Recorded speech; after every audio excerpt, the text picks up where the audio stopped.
Nearly a full year into his second term, President Trump, after visiting a Ford auto plant in Michigan, declaring victory when it comes to the U.S. economy.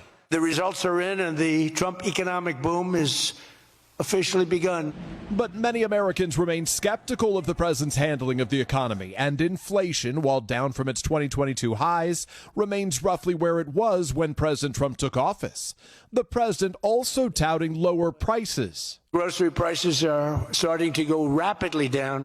Eggs are down 35% over a year ago, and gas prices are at a 4-year low. But other staples have risen. Beef up 16%, coffee up 20%, and even candy 10% more expensive. In his Detroit speech, the president also ramping up his repeated attacks on Fed Chairman Jerome Powell, accusing him of keeping interest rates too high. If I had the help of the Fed, it would be easier, but that jerk will be gone soon. But bipartisan backlash is growing over the Justice Department's criminal investigation into Powell, focused on his June testimony before Congress about the years-long renovation of the central bank's Washington headquarters, where the price tag has soared from $1.9 billion to $2.5 billion, though not taxpayer money. Powell has accused the administration of using the investigation to pressure him, but the president has said he has nothing to do with it. Still, Democrats are condemning the move. He's undermining the faith and credit of the United States of America. Some Republicans also critical. It looks like the Justice Department is being used as a weapon, and I don't want that to ever happen under any administration. And the CEO of J.P. Morgan Chase, Jamie Dimon, also warning in a call with reporters that the Justice Department's investigation of the Fed chair risks undermining independence and could ultimately push inflation higher. President Trump responding late Tuesday, criticizing Dimon's take and taking another swing at Powell, saying, I think it's fine what I'm doing.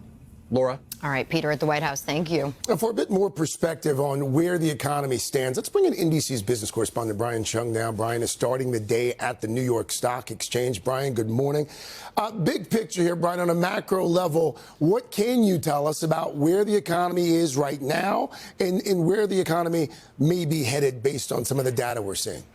Yeah, good morning, Craig and Laura. We did get those updated government numbers showing that prices in America rose by 2.7% in December compared to a year prior. And as Peter explained, that also included household staples and groceries. In fact, grocery prices rising by 2.4% specifically over that yearly period. That is despite the president's efforts to offer these tariff exemptions for a number of food items in November, underscoring his focus on trying to improve affordability in this country. As for the Federal Reserve, despite all of the pressure, they again are targeting a 2% interest rate, or rather 2% inflation rate, not 2.7%. So for that reason, the Federal Reserve is unlikely to cut interest rates when their next meeting comes up in about 2 weeks.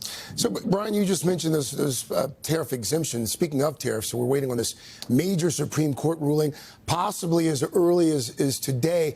What kind of economic impact could a decision against the Trump administration have with regard to tariffs? Yeah, Craig, consumers, businesses, and investors like here at the New York Stock Exchange are watching very closely for what could be a major ruling from the high court in this country on tariffs. Again, what we're talking about here would be those country-specific tariffs that the president showed off on that poster board in that splashy Rose Garden announcement last April. Those were originally stood up under a 1977 law, but the Supreme Court is ruling whether or not the president had the legal authority to do so in the first place. You can imagine that if the Supreme Court ends up striking down those tariffs, that would be a major blow to the president's economic agenda. It could provide relief for Americans on goods like, for example, sporting goods, toys, as well as clothing. And it could also force the government to refund over $130 billion in tariff revenue back to businesses that paid them. Again, Wall Street watching this very closely as we do await what could be a possible Supreme Court decision as soon as later this morning.